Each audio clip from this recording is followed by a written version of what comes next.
승은마들이 갈 때보다 더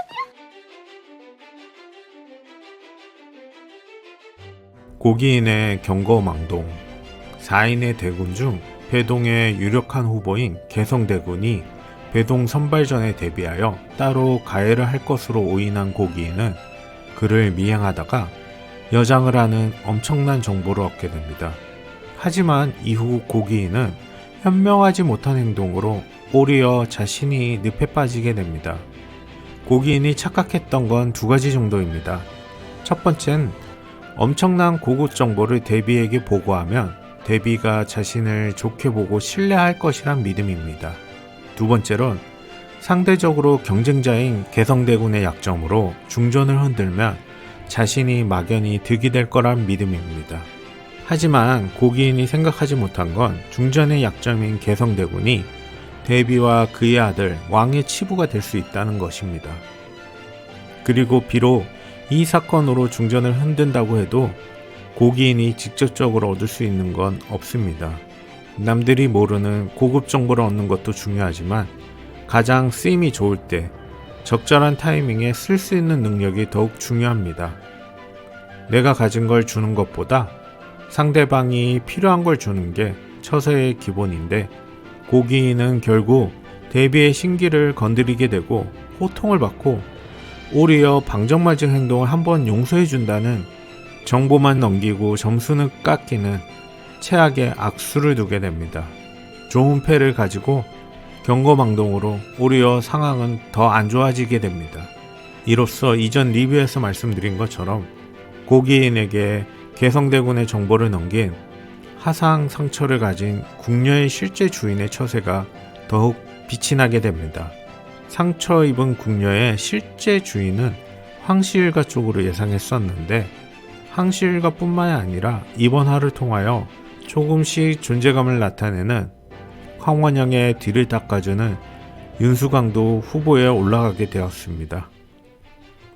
두 번째, 세자가 쓰러졌어요. 세자가 또다시 쓰러지고 궁에는 세자가 위중하다, 문제가 있다 소문이 돌게 됩니다. 도저히 일상생활을 할 수 없는 세자의 상태에 중전은 세자의 모든 일정을 중단시킵니다. 궁중이 혼란할 거라고 자신이 일상생활을 한다고 나간다고 하지만 중전은 건강부터 챙기라고 치료가 우선이라고 설득을 합니다. 세자가 문제가 있다는 소문은 삽시간에 궁궐과 대신들에게 돌게 됩니다. 이에 중전은 정면 돌파를 시도합니다. 왕과 시강원의 대신들이 함께 있을 때 배동선발로 바쁜 시강관들과 세자의 피부병을 핑계로 온천여행을 제안하고 허락받습니다.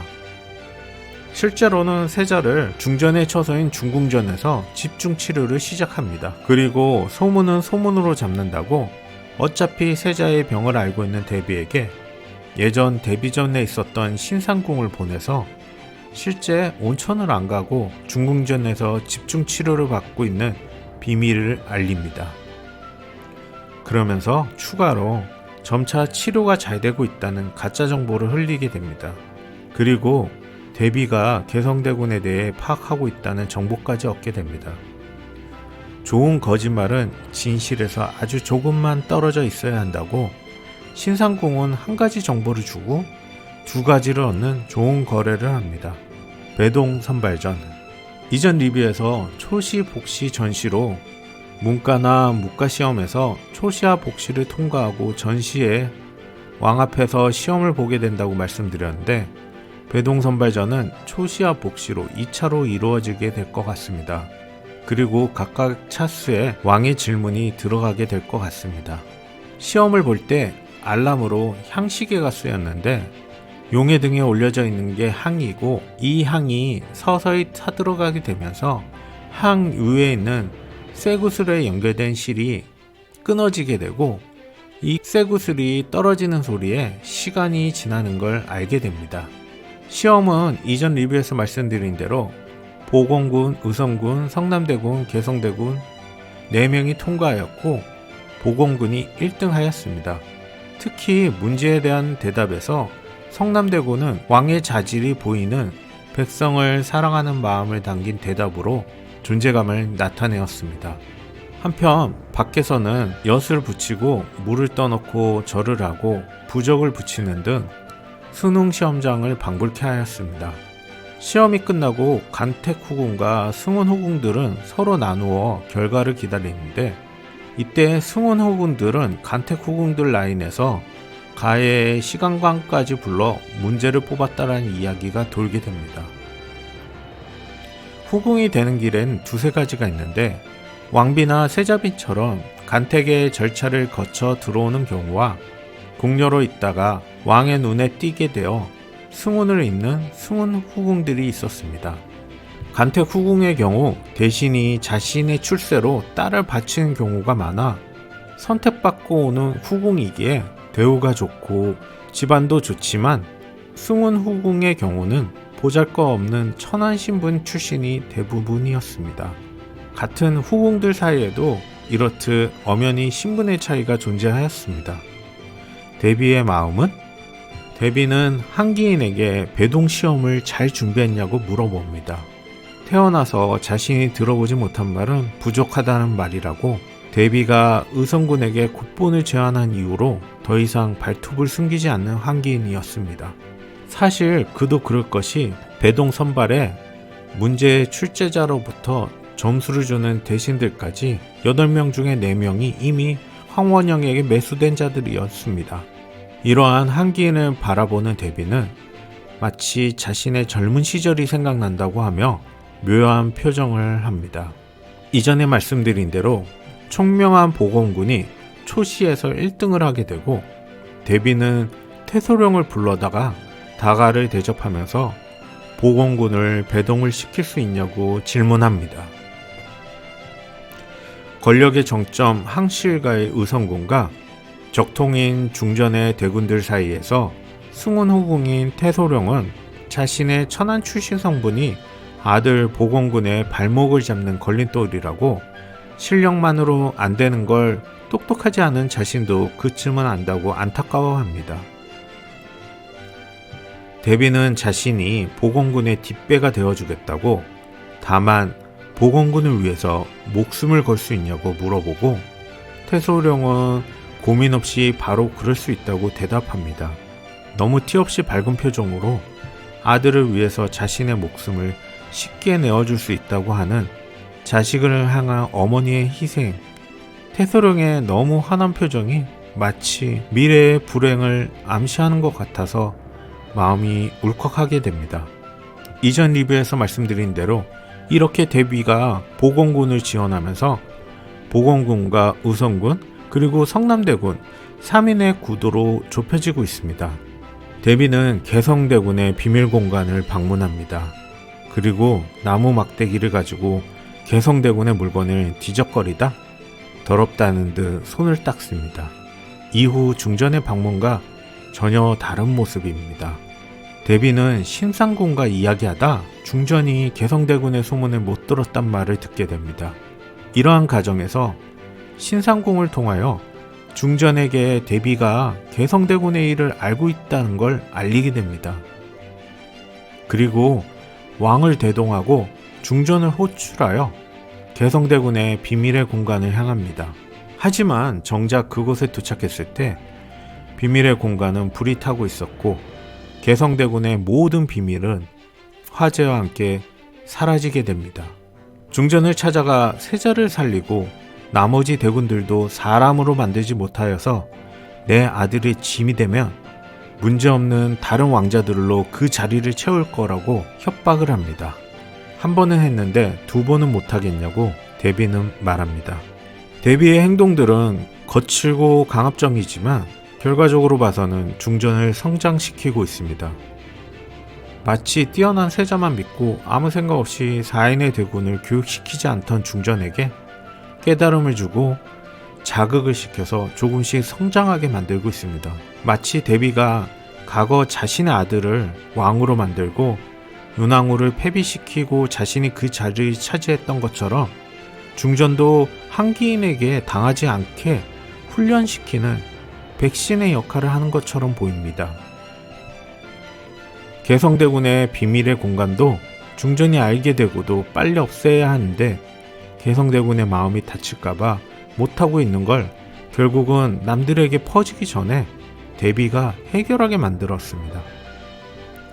그리고 수면 아래 불만을 품고 있던 후궁들을 하나씩 수면 위로 올리는 역할까지 하고 있습니다. 대비가 이 드라마의 최대 복선이 될 것처럼 보입니다.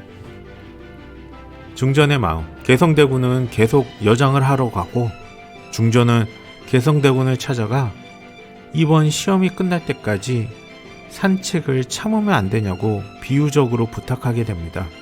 하지만 개성대군은 산책이 자신의 유일하게 숨 쉴 수 있는 시간이라고 거절합니다. 중전은 더 이상 피할 수 없이 개성대군의 진짜 모습을 마주하러 갑니다. 비밀의 공간은 개성대군의 본 모습이고 진짜 모습을 의미합니다. 허름한 건물 안에 여성의 의복과 액세서리는 밖에서 드러나지 않는 개성대군의 본 마음을 의미합니다. 이곳에 방문한 중전은 대비와 다르게 안타까워하며 개성대군의 마음 하나하나를 조심스레 어루만져 줍니다. 상처받아 군데군데 찢어진 벽, 개성대군의 그동안의 힘들었던 마음을 정성스럽게 보다듬어 줍니다. 자신은 자신의 모습을 볼 수 없습니다. 거울이란 도구를 통하여 자신의 모습을 볼 수 있습니다. 개성대군은 항상 남들에게 자신을 포장하여 보여주고 있었습니다. 이곳의 거울은 개성대군이 남들에게 보여주는 탈을 벗고 진짜 자신의 본 모습을 볼 수 있는 유일한 도구입니다.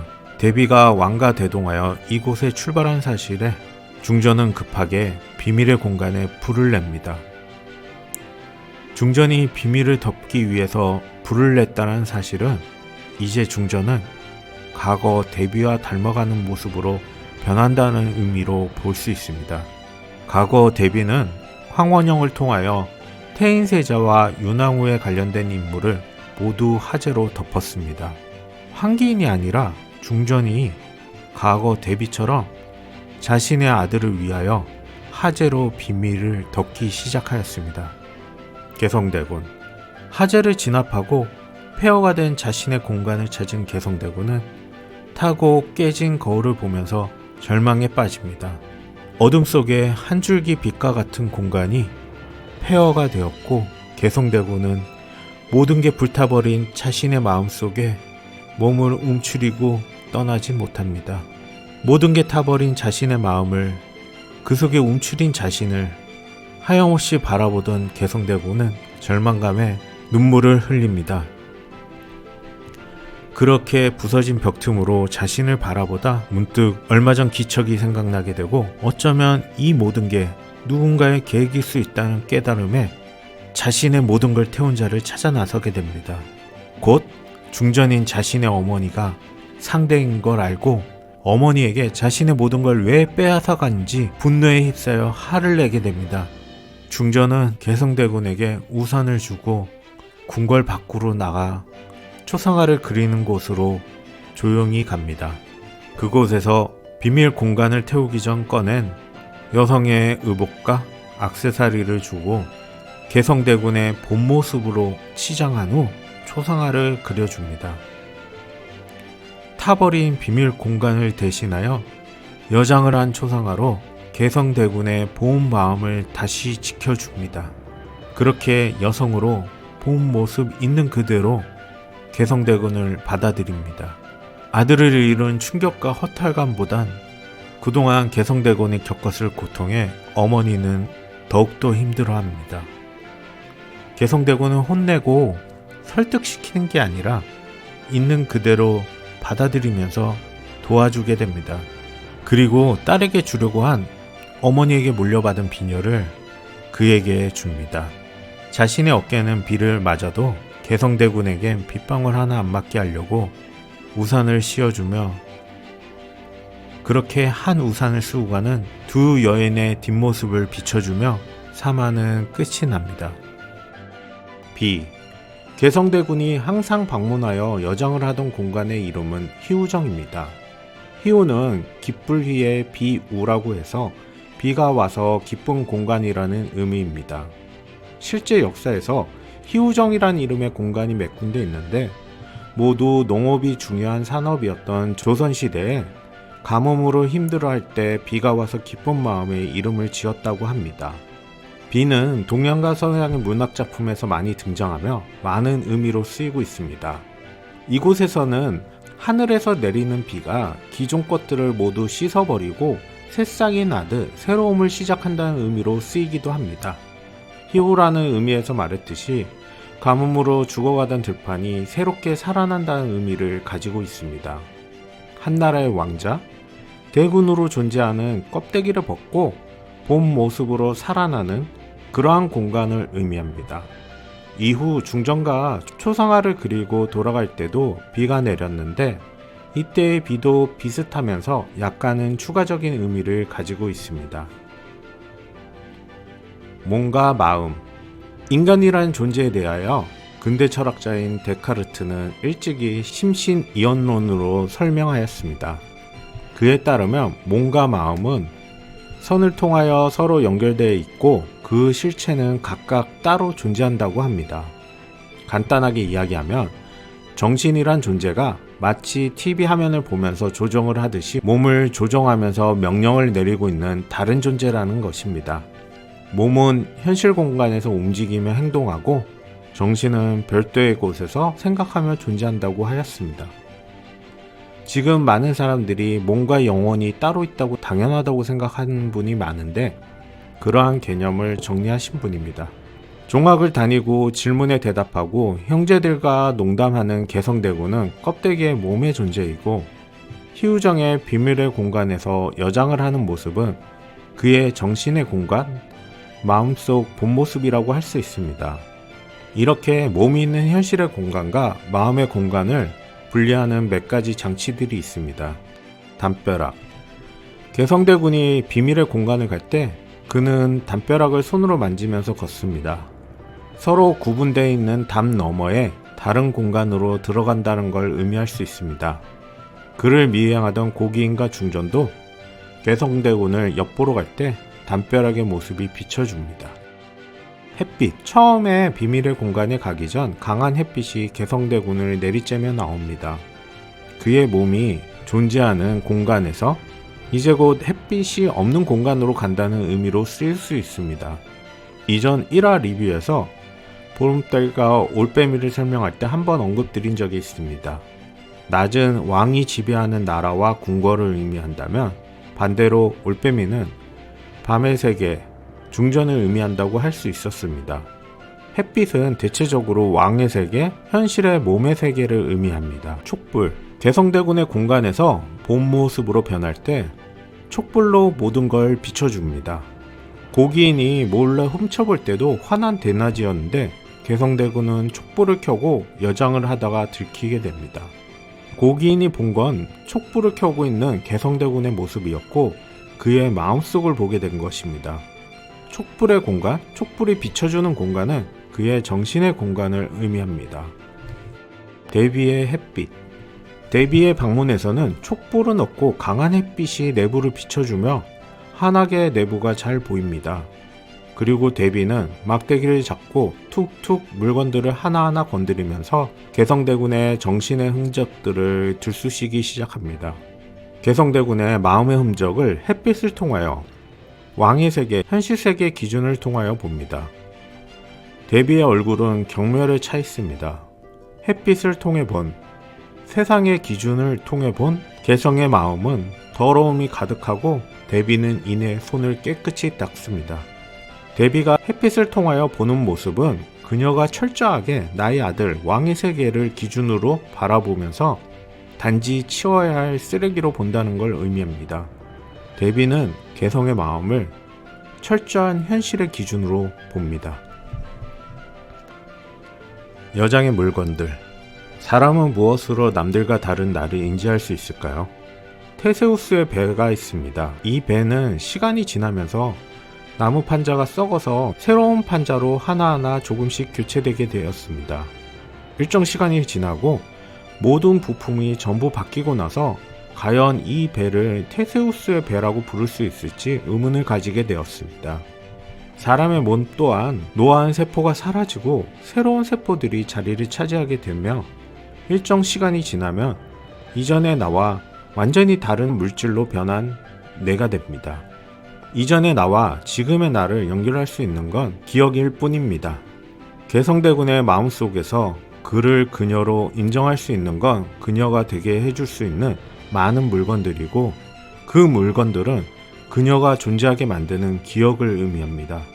그를 그녀로 존재할 수 있게 만들어주는 건 여장을 할 수 있는 많은 물건들입니다. 그러한 기억을 데비는 더럽다는 듯이 막대기로 툭툭 건드립니다.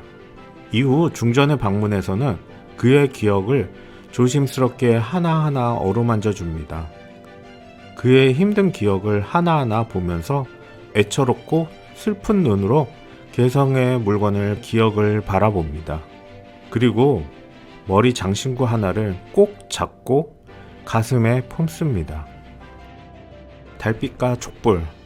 데비가 철저하게 햇빛을 통하여 개성의 마음을 보았다면, 중전은 개성의 실제를 마주하겠다고 마음먹고 나서 그곳에 찾아 처음으로 한 것은 촛불을 밝히는 거였습니다. 햇빛과 달빛, 다른 관점으로 그를 바라보지 않고 개성대군의 마음을 존재하는 그대로 바라볼 것을 암시합니다. 안타깝게 모든 기억을 바라보고 아파하다 마지막엔 그의 기억 하나를 품에 안습니다. 그런 개성의 마음속의 중전을 촛불과 달빛이 같이 비춰줍니다.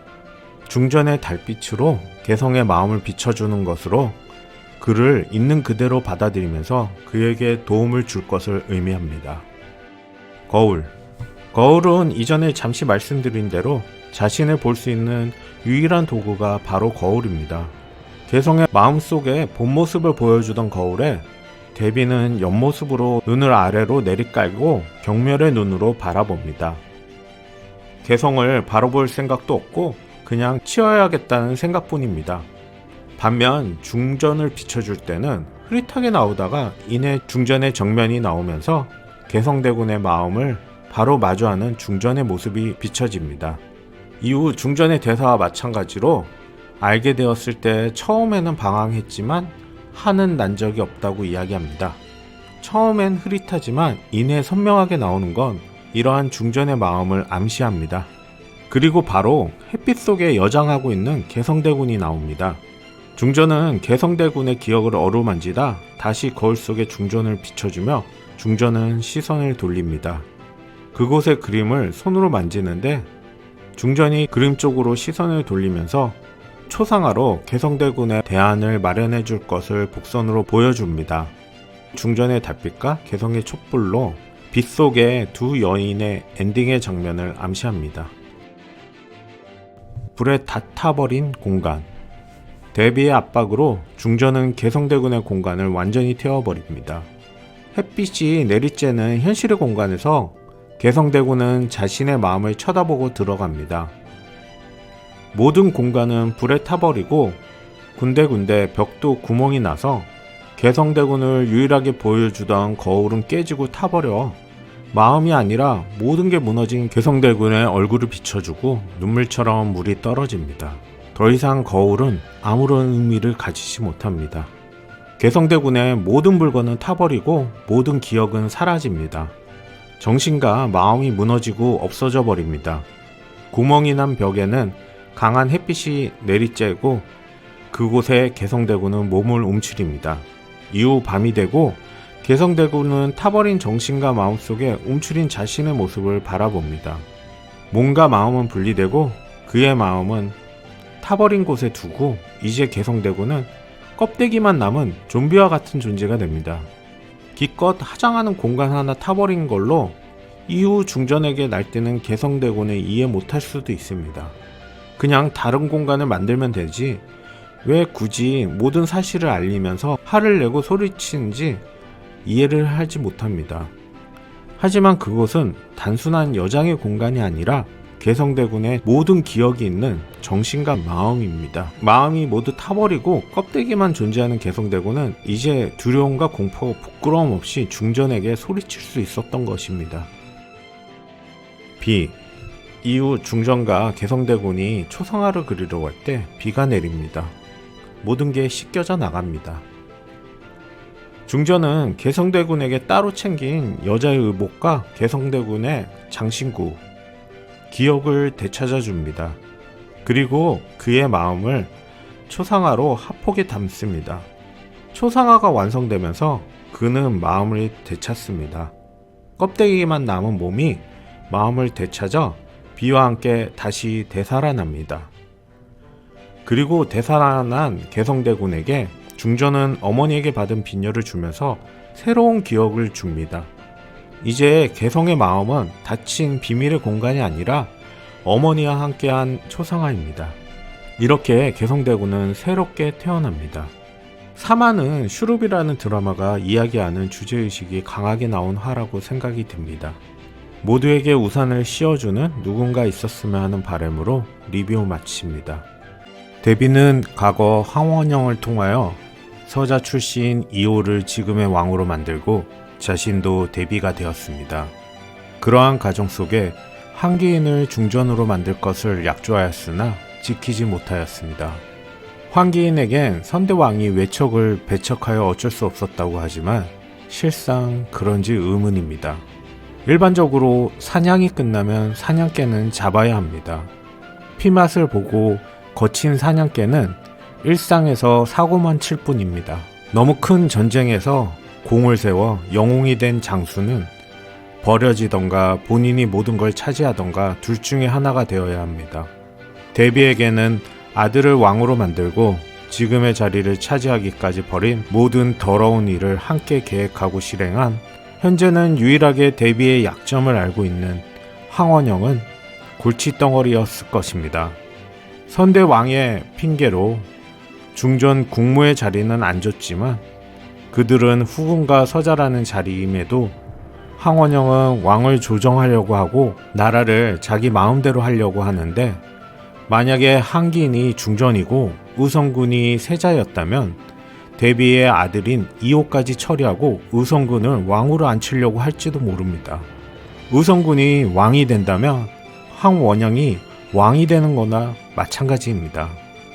황씨일가가 항상 불만을 가지고 기회를 노리며 언제든지 상대가 약해지면 과거 자신이 벌인 일과 동일한 일을 할 수 있을 거라 데뷔는 생각하고 있었을 것입니다. 실제로 세자가 중병에 걸리면서 그런 상황이 벌어지고 있습니다. 데뷔가 던진 떡밥에 한기인은 냉큼 물어버립니다. 정보력, 실행력, 무엇 하나 떨어지지 않는 데뷔와 같이 철두철미한 인물은 이러한 일에 대한 대비책을 마련해 놓았을 것입니다. 그 실마리 중 하나가 윤수광입니다.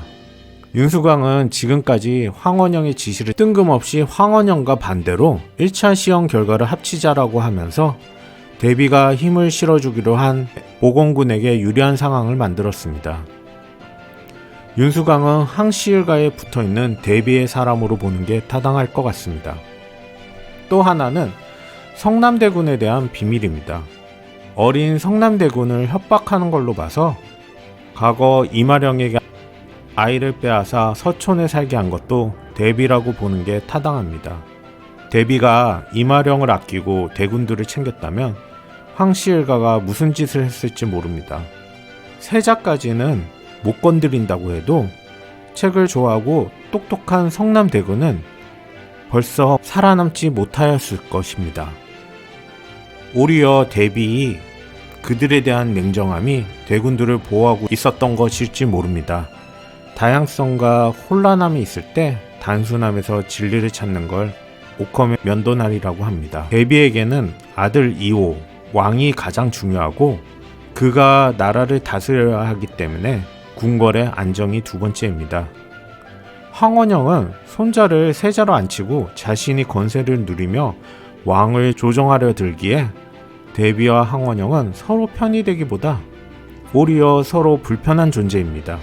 후궁과 서자, 영의정이라는 적당한 자리를 던져줬는데 만족을 모르니 데뷔에겐 다른 방도를 찾는 게 맞습니다. 4화 중 데뷔가 중전에게 진심으로 세자가 발병하기 이전으로 돌아왔으면 좋겠다고 말합니다. 현재 세자가 사라진다면 데뷔 입장에선 중전의 대군이나 아무런 백 없는 보건군도 다른 대안이 될 수 있습니다. 대비가 현재 가장 바라는 건 현명하고 총명한 다음 세자인데 황원영이 있는 한 그 자리에 의성군은 불편할 것으로 보는 게 맞습니다. 어쩜 집안이 별 볼일 없는 중전 이마령을 중전의 자리에 앉힌 건 대비일지 모릅니다. 어질고 덕이 뛰어난 군주를 성군이라고 합니다. 군주라는 직책은 국가라는 집단에서 구성원인 국민들을 효율적으로 다스리고 국가의 보호 아래 편안하게 살도록 노력하는 직업이며 이러한 군주의 의무를 성실히 이행하여 최고의 평가를 받게 되면 성군이라 불립니다. 성군이 되기 위해선 많은 것들이 필요하지만 대체적으로 세 가지가 반드시 있어야 한다고 합니다. 첫 번째론 인품이고 두 번째론 능력, 세 번째론 정치력입니다. 능력은 안 되고 인품만 좋아서도 안 되고 능력과 정치력이 좋아도 인품이 떨어지면 성군의 호칭을 받지 못하고 훌륭한 치적만 남긴 명군이란 호칭을 받게 됩니다. 이와 반대로 앙군이나 폭군 등이 있습니다. 사화에서 세자는 피를 토하며 쓰러지고 안타깝지만 아마도 곧 물러나게 될 것 같습니다. 그러면 배동 선발전에 최종적으로 올랐던 3명의 후보가 다음 세자의 유력한 후보가 됩니다. 능력을 보자면 3명 다 어려운 시험에 최종 후보까지 갔으니 조건에 합당하다 볼 수 있습니다. 인품에서는 평소 중전에게 빈정거리고 신하들을 물건 다루듯이 하는 의성군은 탈락하게 될 것입니다. 반면 어머니가 몰래 데리고 온 시간간을 물리치고 원칙을 지키는 보건군은 인품에서 합격이라 볼 수 있습니다. 선한 성품이나 폭력이나 가격한 행동을 하는 성남대군은 보는 이에 따라서 반론이 있을 수 있겠지만 정의를 위한 행동으로 합격이라고 볼 수 있다면 아마도 두 가지 덕목으론 성남대군과 보건군이 성군의 조건에 부합할 것입니다. 마지막으론 정치력인데 이는 아직까지 평가가 애매하고 이후 전개에서 보여줄 것으로 보입니다. 일반적인 성군을 평가할 때 인물, 능력, 정치력이라고 하지만 우리나라에선 필수적으로 있어야 하는 한 가지가 더 있습니다. 그건 바로 애민정신입니다. 애민정신은 백성을 사랑한다는 뜻으로 왕은 모든 백성을 자식으로 생각하고 부모로서 자식을 사랑하지 않는 사람이 없듯이 자식처럼 백성을 생각해야 합니다. 조선시대 최대 성군으로 평가받았던 세종대왕을 이야기할 때 많은 위대한 업적에도 불구하고 애민정신을 우선적으로 이야기하듯 우리나라의 많은 사람들은 군주에 대한 평가에 애민정신을 가장 가치 높게 평가합니다. 이러한 이유로 배동 선발전 시험에서도 토론에서도 평소에도 백성을 사랑하고 생각하는 성남대군이 결국에는 세자가 되게 될 것입니다. 보건군도 훌륭한 자질을 갖추고 있지만 안타깝게도 성남대군의 백성에 대한 마음이 계속 표현되는 것으로 봐서 결국 최종 세자는 성남대군이 될 것입니다. 결국 성남대군은 훌륭한 성군이 되어서 부모가 자식에게 우산을 펼쳐주듯 백성을 향해 우산을 펼쳐주는 성군이 되게 될 것입니다. 지금의 왕 이호 이전 세자였던 태인 세자가 죽고 나서 윤왕후의 아버지에게 영모가 씌워지고 윤씨 일가는 완전히 몰락합니다. 하지만 윤수강은 그러한 위기에서 살아남아 20년을 버팁니다. 윤씨 일가를 몰락시킨 권력자인 영의정 황원영에게 줄을 타며 비굴하게 살아남은 것으로 보입니다. 황원영의 말을 돌림노래하듯 무조건적으로 지지하며 병조판사이면서 영의정의 손자 의성군의 쪽집게 가해선생을 하면서 황원영에게 충성을 하고 있습니다. 왕의 질문에 창의적인 왕자들의 대답을 이해 못하고 한심하다는 듯이 행동하고 영의정의 세자에 대한 물음에 단순히 곧불 정도 아니냐며 상황 파악을 전혀 못하는 듯 1차원적인 생각만 하는 듯이 보여줍니다. 왕의 선생까지 할 정도로 학문이 깊은데 전혀 통찰력이 없어 보입니다. 삼국지 연의에서 양수라는 조조의 부하가 나옵니다.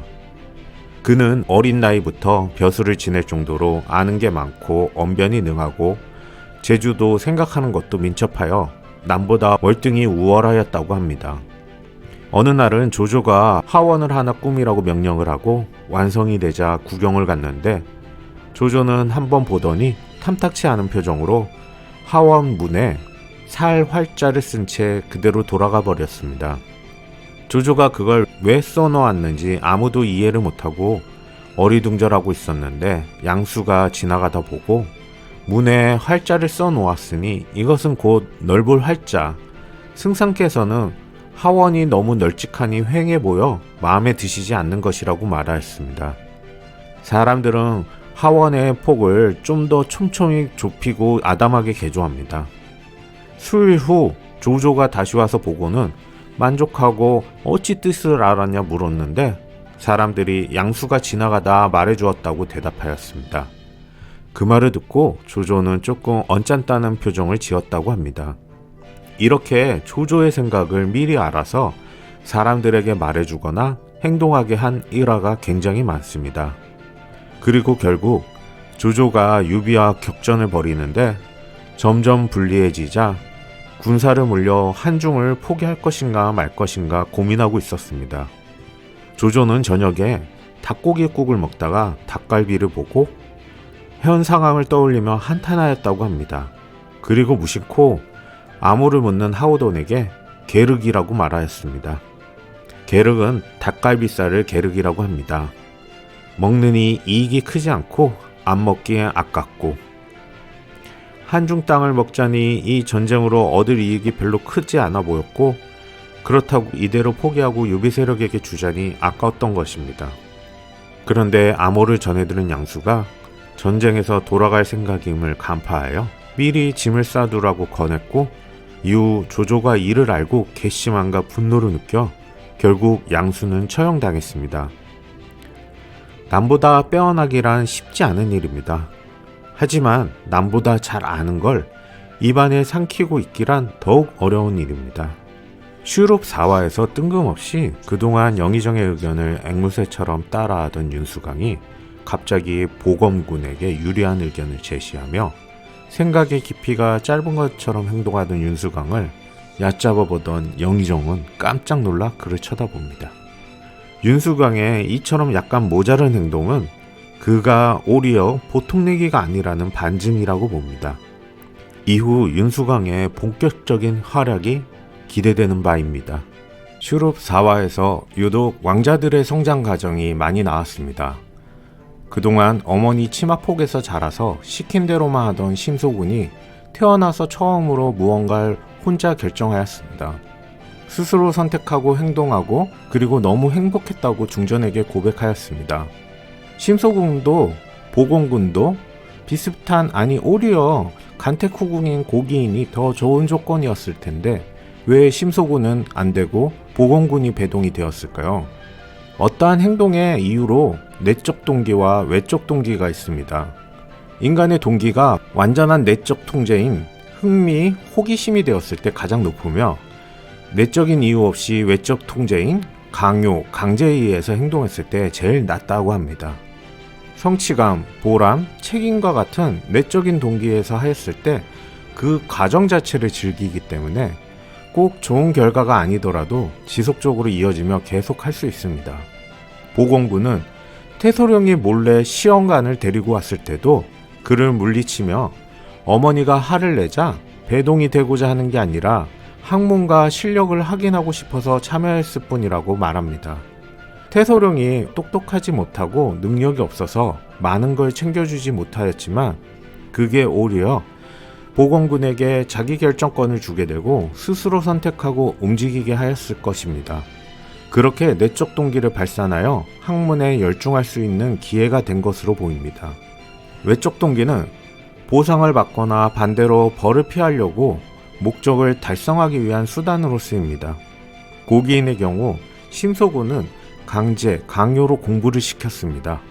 하는 행동으로 봐서는 이전부터 심소군이 스스로 자기결정할 수 있는 기회를 박탈한 것으로 보입니다. 한 번도 자기 스스로 결정해 본 적 없다는 심소군은 강제나 강요에 의하여 움직였기 때문에 항상 어머니가 원하는 결과에 목적을 두고 행동했을 것입니다. 이러한 행동은 결과를 이루지 못했을 때, 예를 들어 배동 선발전에 뽑히려고 열심히 했는데 원하는 결과가 안 나오면 그 뒤에 학문을 하고자 하는 동기가 약해지게 됩니다. 배동 선발은 단순히 한 번 하는 이벤트이지만 서로 다른 동기의 결과로 보건군은 만약에 떨어지더라도 호기심과 흥미와 같은 내적 동기가 살아서 지속적으로 학문에 열중하였을 것이나, 심소군의 경우는 동기가 사라지고 학문의 관심은 더 멀어지게 될 것입니다. 반면 의성군의 경우는 순수하지는 않지만 내적 동기, 왕세자에 대한 분노가 강하기 때문에 최종 선발까지 오를 수 있었다고 봅니다. 그리고 중전의 4인의 대군은 모두 자율성이 높게 자란 것으로 보입니다. 모두 자신만의 분야에서 내적 동기를 발산하며 자란 것으로 추측되어집니다. 때문에 그동안 강요를 안 해도 성남대군과 개성대군은 시험에 합격할 정도로 학문이 높은 수준에 도달하였습니다. 다른 2명의 대군들도 아직 나오진 않았지만 각자 특유 분야에서 높은 수준에 도달하였을 것으로 추측되어집니다. 여기에 세자와 중전의 묘한 부탁은 성남대군 스스로 엄청난 내적 동기 유발이 되었을 것입니다.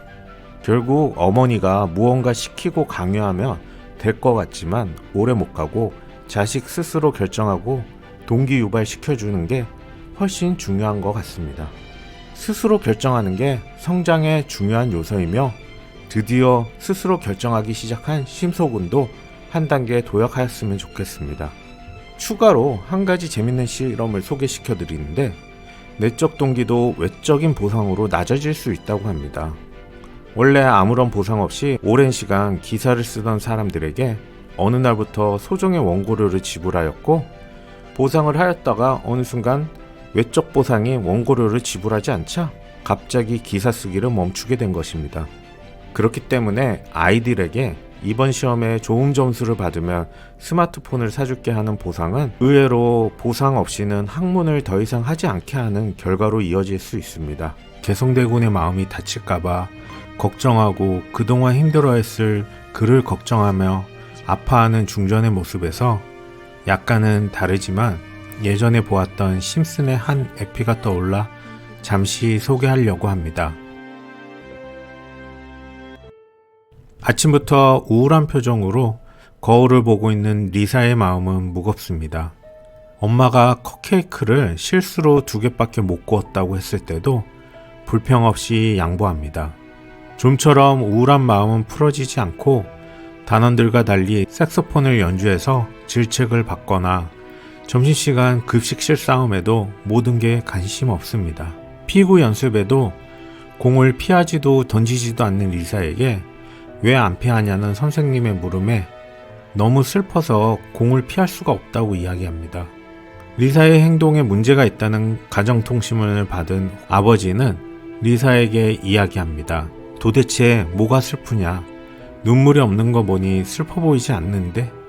리사는 세상에 뭐가 중요한지 모르겠다며 다른 종류의 슬픔이라 이야기하지만 아버지는 말을 태워준다고 리사를 흔들 뿐입니다. 리사는 방에서 색소폰 연주를 하다 아버지에게 혼이 나고 갑자기 눈물이 흐르게 됩니다. 엄마 마지는 꿈에서 어릴 적 기억을 떠올립니다. 마지의 어머니는 항상 사람들을 향해 억지로라도 웃고 다니라고 교육하였습니다. 리사를 학교에 데려다주는 마지는 오늘은 웃어보라고 말합니다. 웃을 기분이 아니라는 리사에게 기분은 중요한 게 아니고 밖에서 어떻게 보이는지가 중요하다고, 나쁜 기분을 밟고 지나갈 수 있게 무릎 아래 발밑으로 내려보내버리라고 말합니다. 그렇게 되면 사람들이 널 좋아하게 되고 행복도 찾아온다고 말을 합니다.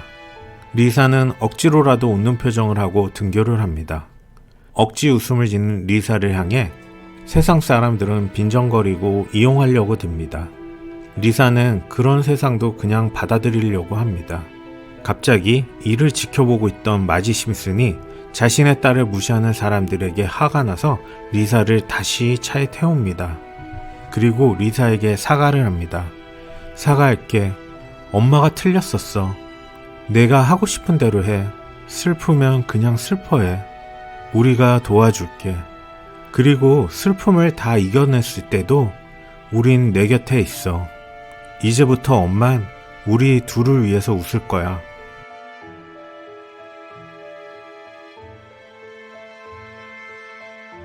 세상과 내가 달라서 견디기 너무 힘이 들 때 항상 언제나 내 편에서 나를 지켜봐주고 응원해주는 어머니의 마음으로 우리는 모진 세상을 버틸 수 있었나 봅니다. 리사는 이제 엄마가 웃지 않아도 된다고 해도 웃습니다. 개성대군도 앞으로 계속 웃었으면 합니다. 시청해주셔서 감사합니다. 재미있게 보셨다면 구독, 좋아요 부탁드립니다.